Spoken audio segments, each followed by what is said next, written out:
So you read that right. I almost became a homeless in my first year as a digital nomad in Portugal. And in this video, I am going to share with you the story. I am also going to share the mistake that I made so you don't have to. If you're new to this channel, welcome. My name is Salwa. I have been working remotely for 7 years now. And today I teach people how to become location independent by earning an income online. All right, so let's get into the backstory. I took the leap of faith in 2019, but the ID started in 2018. So I prepped for it for quite a while until I was ready to go at the end of my lease in April 2019. So I didn't know exactly what I wanted to do, where I wanted to go. I did make a plan, and in the end, none of the things that I put in my plan and itinerary ever happened. So the first thing I did, I was in Phoenix, Arizona. After I let go of my apartment, I got rid of my car. I got rid of most of my stuff and kept just a small storage unit with some of my important stuff. I then headed to California. Stayed there for a few weeks, didn't like it. Then I went back to New York. I realized New York wasn't for me anymore. From there, I went to Europe. And I stayed in Europe for quite a while, probably over a year and a half, jumping around from places to places while still working online. And at that point, I had just started my online business, and I was offering services mainly for business strategy and social media strategy. And I was helping clients with anything from design to social media to help them with their marketing. And I was pretty good at this, but I got better over time, of course. But back then I was charging for a project. And so I would do the project and then I would send my invoice. And this is mistake number one. So when I got to Portugal, probably 3-4 months in my digital nomad journey, I realized that I had 7 unpaid invoice. I'm devastated.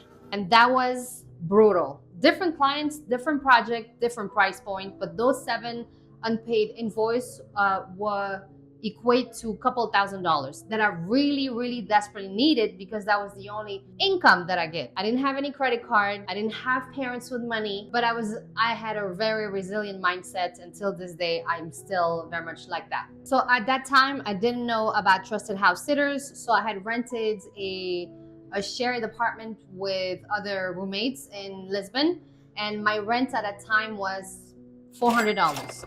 So I had nothing left on my accounts, maybe $100, $150. So I was really struggling. So I would go to the ATM every day to see if the people had paid the invoice, and I would send them reminders, but they would ignore me. And so till this day, 2 of them had paid me a year later and 1 never paid. What happened after that? Yeah, it was so bad that I actually asked a friend to pay for our groceries. I didn't buy much, probably $20 worth of groceries, but I did. I was like, look, can you help me out? And my friend never asked why and just paid for it. And I'm for that forever grateful. I don't even think he knows. And I'm still in touch with him till this day. So during that time, it was extremely stressful for me because I was trying to get leads and I wasn't doing anything else except freelance work. So I was always online looking for new jobs and applying. And I don't know, I was a really negative phase during that time because I couldn't really enjoy life like I'm doing today because I didn't have that peace of mind. So I remember looking at my account and I didn't renew the rent for that month because I knew I couldn't pay for it. So I said to myself, I'm gonna do my best to keep just enough money to fly with Ryanair. I think it was in the $50 or $57 without a luggage. I was like, I don't care, we'll figure this out so I can go back to Belgium. I went back to Belgium and then I stayed at my mom's house for a little bit, trying to figure out what would be my next move.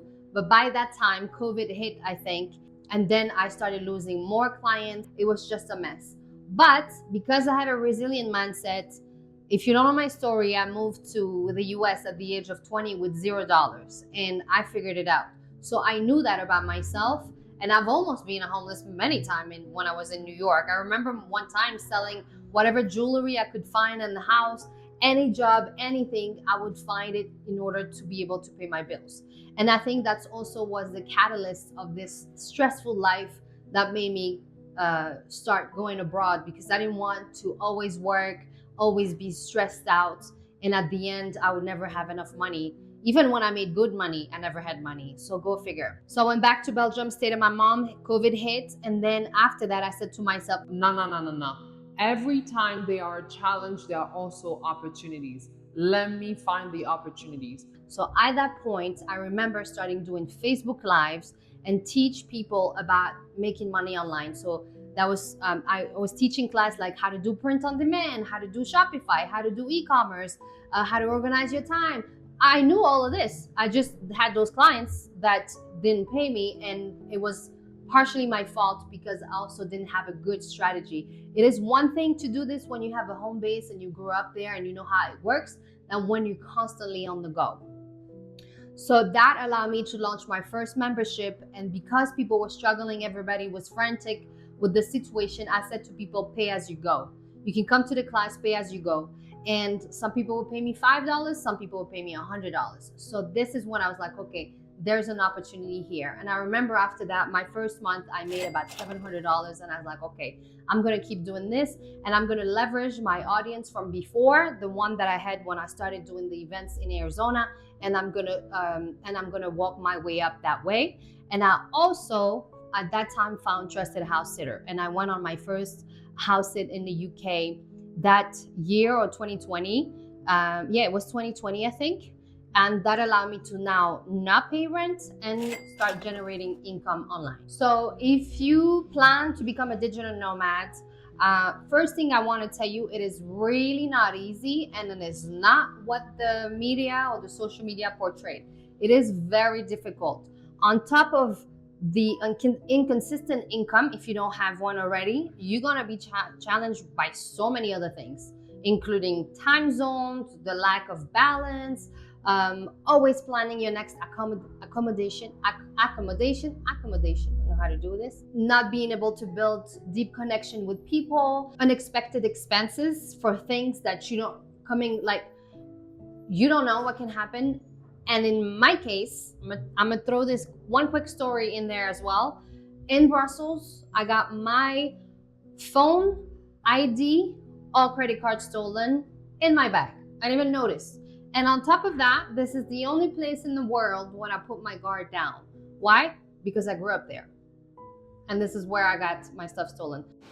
Well, that's just insane. That's a whole different story. If you want to learn more about that, please leave a comment down below. But in a nutshell, that day got me into a stressful situation for the next 3 months because it was so complex. I couldn't get access to my money. The bank wouldn't send me the cards in Europe. It was so difficult. But I'm sharing this with you now so you know that there are so many beautiful sides of this lifestyle, but also there's some terrible one, and you need to be prepared for it. Prepare as much as you can. So now let me tell you about the mistake I made. Number one, I did not charge enough. I had projects that I was charging $100. It would take me hours to do. So that's number one. You gotta upgrade or raise your rate.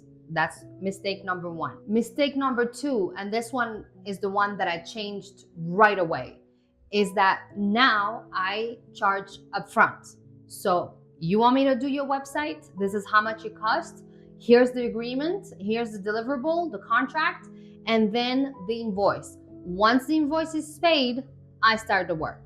So no more paying after the fact. I'm not doing this anymore. The third mistake that I made was that I was taking on small projects here and there.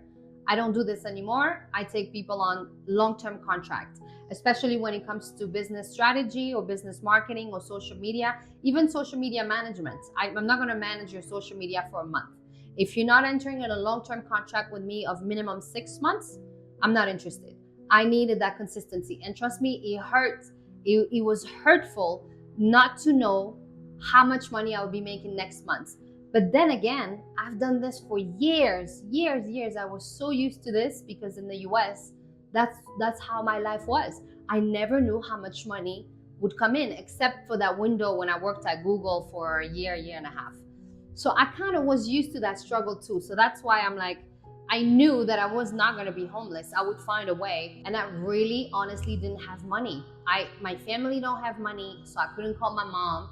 And I was in my 30s and I was like, what a shame. So no, I didn't have credit card, which now I changed that. So I have a backup and I have a credit card that I use. But it's very difficult. Some people say, Oh my God, how can you travel without a credit card?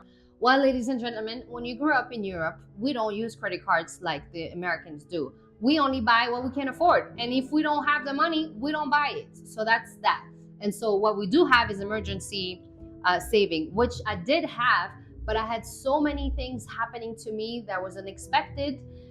Clients left me during COVID, and then my stuff got stolen and people were not paying the invoice on time. So I found myself in a place that, okay, I have to get back up from here.